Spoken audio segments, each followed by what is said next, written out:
Hey Visionary, welcome back to another episode here at Nothing for Granted. Thank you so much for joining me for today's episode, since we're going to be talking about something that seems to scare us all, and it's setting a date of departure. Okay, today we're going to be talking about how do you know when it's time to leave your 9 to 5 job and jump into entrepreneurship. Let's go ahead and get started. Welcome to Nothing for Granted, a space for aspiring grant writers who are tired of feeling undervalued, underpaid, and overworked by your understaffed nonprofit. Hi, my name is Eliana, grant writer, grants consultant, and freelance coach for Christian entrepreneurs. I live for long-distance cycling rides, iced chai lattes, and outdoor adventures with my 4 little beasts. I teach you grant writing strategies and freelance tactics that set you apart when launching and scaling your Holy Spirit-led business. I too was paralyzed by those questions. So paralyzed, in fact, that I launched my business twice, thinking maybe I should take another training because, underqualification. Well, 5 certifications on my wall later. But what if I told you that with a little basic knowledge and next to no experience, you too could launch a successful and sustainable freelance grant consulting business while pursuing that degree, raising littles, and maybe getting a tan on the beach? Permission granted to stop feeling guilty over leaving behind that organization that has you stagnant and to confidently and boldly step into the most elevated version of who you were created to be.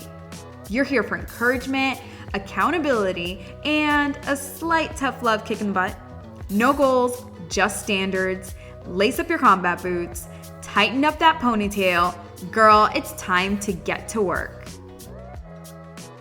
I want to say that everyone is going to be in a different place financially, emotionally, professionally. We are not all going to be in the same place.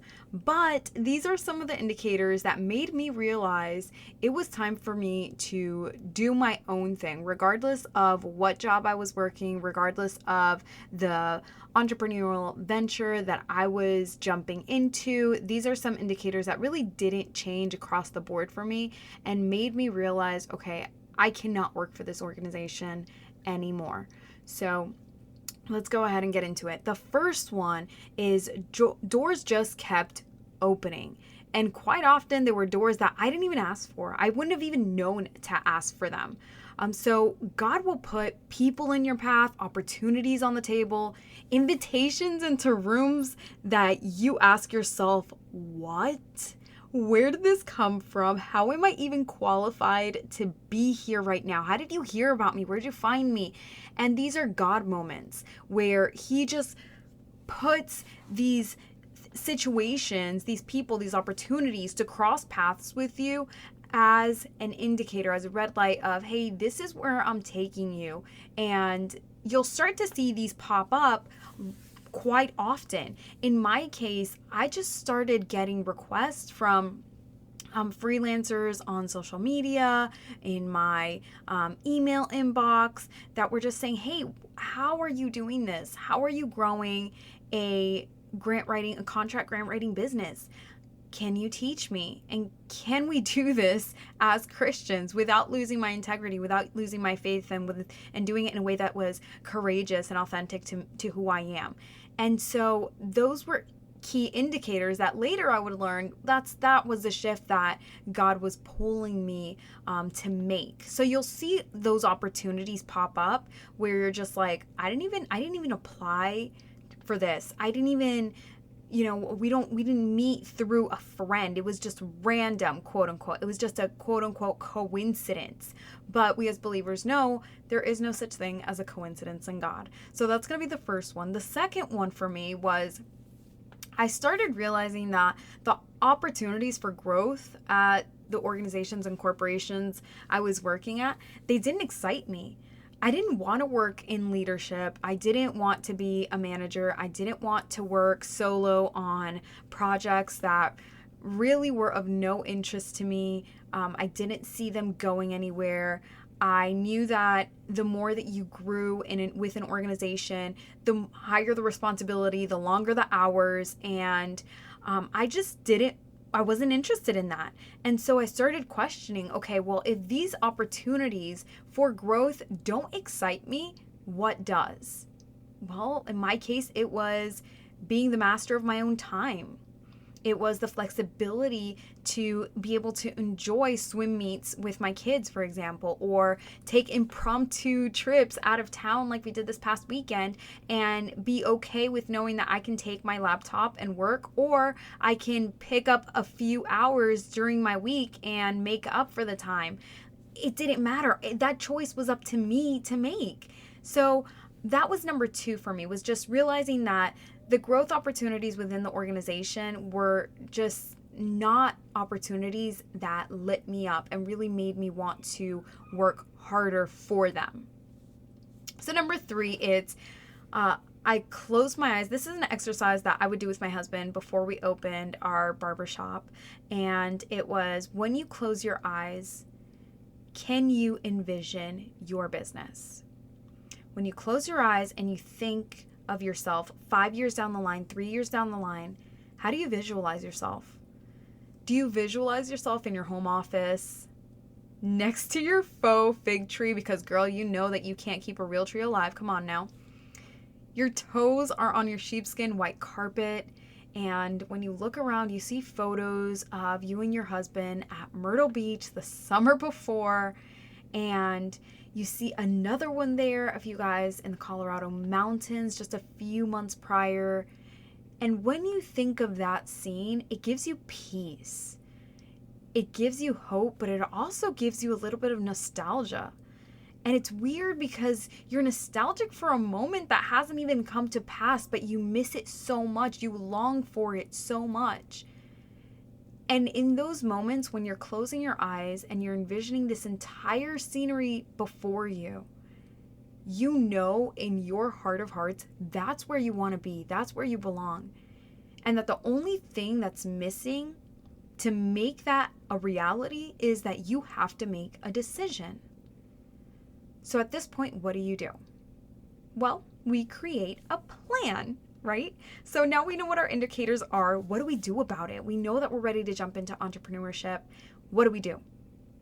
Well, you have to create a plan. I don't want you to just start nilly-willy and, risk failing. It's why I created things like these podcasts. It's why I'm so open with you guys on social media, and we have these conversations via DM, because I don't want you to make the same mistakes that I made. And so I want you to create a plan. How are you going to make that vision a reality? Well, number 1, I want you to pray about it. I really want you to be intentional when you're creating your plan, and the only way to do that is to partner with God and ask Him, this vision that I see in my head and I feel is for me, is this from you? Because if so, then you need to teach me, how am I going to make this happen? Show me the way. Give me the roadmap. And He will. And these are some ways that can come to pass. Okay. Number 1, you can side hustle this thing. You can side hustle it all the way. You actually never have to jump into entrepreneurship at all. If you didn't want to, you can do this on the side as a part-time and, work your full-time job, and that's totally fine.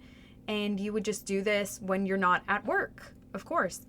Number 2 is you can be kind of like me and you're all of it or nothing, and you'll jump right in, and it's a sink or swim situation. And I know that if this is the move God wants you to make, He is going to support you. He is going to put people in your path, put those clients in your path, put the right people to help you with your strategy in your path. So He's going to give you that support so that you can be successful.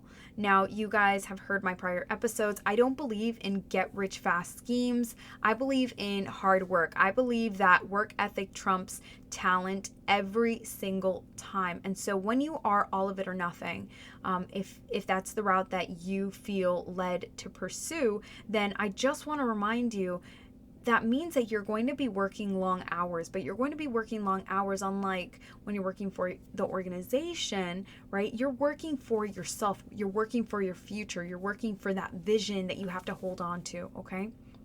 Now, number 3, it's you can actually go down in hours, so you can kind of treat them both like part-times, and you can just talk to your boss and let them know, hey, I have some additional things that I want to pursue, and so I want to see, is going down in hours an option? Maybe you don't even have to go down to a part-time. Maybe just instead of 40-hour weeks, taking 30-hour weeks. And again, these are all decisions that you have to partner with God. You have to really strategize and make sure that these are decisions that are financially feasible for you, of course, that they are decisions that make sense in terms of your family dynamics as well.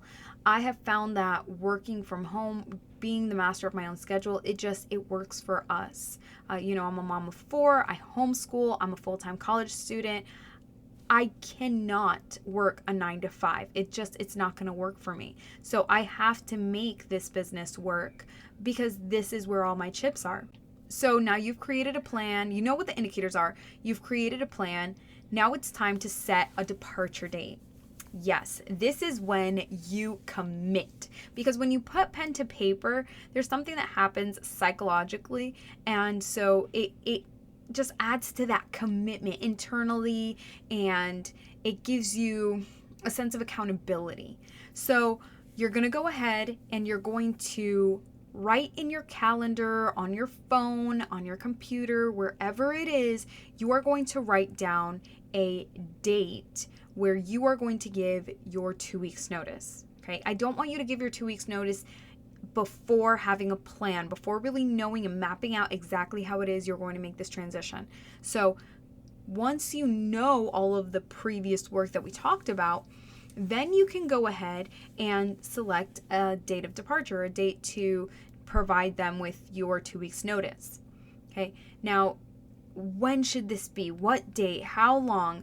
Again, these are decisions that can only be made between you and God. Guys, if you don't have a strong prayer life, trust me, this is the moment where you want to tighten up. Because these are decisions that will impact the rest of your life, essentially. If you really are persistent and this is really what you want, this can completely change, entrepreneurship can completely change the rest of your life and the lives of those that come after you. In our house, entrepreneurship is huge. My husband's an entrepreneur. I'm an entrepreneur. My grandparents are entrepreneurs, as were his parents. And so for us, this is, I don't want to even say this is all we know, but in a lot of ways, it's where we have found the most fulfillment. And so with our children, they're very entrepreneurial minded. And this is something that I'm super grateful for, because they don't have to be dependent on an organization to tell them what's their worth monetarily, especially with my daughter, where, as we all know, there's a huge marginal gap in how much women are paid versus men. So she already knows, okay, I'm going to open a nail salon and this is how much I'm going to charge for it, and this is what it's going to look like, and these are the hours that I'm going to be open. So this has the possibility of completely changing the trajectory of your life and the generations to come. So it's not something that I want you to take lightly, but I do want you to really partner with God on this decision, and make sure that you are putting Him at the very foundation and the very core of your business. So, ladies, gentlemen, if you're listening as well, I hope that this was encouraging for you. I hope that if you identified with, or if this resonated with you, I hope that you are able to make the right choice for you. If you have any questions, if you have any prayer requests, guys, I'm here for you. I specifically started this podcast for you. So any support that I can give you, absolutely, I'm here for it. Go ahead and send me an email at buffalomissionco@gmail.com, or you can send me a DM at Instagram. And of course, if you need help strategizing at all your transition, then of course you can lock in a consultation with me. I can send you my pricing sheet and we can go over exactly how that's going to happen, what your niche is going to be. We will go over pretty much A to Z, everything you need to know to jump into freelance. So contact me if you need any additional help, and if not, I will see you on Friday at the Nothing for Granted podcast. Many blessings on you, friend, and I will see you soon. Before you go, don't forget to rate, review, and share this podcast with a friend that needs to hear it. See you in next week's episode.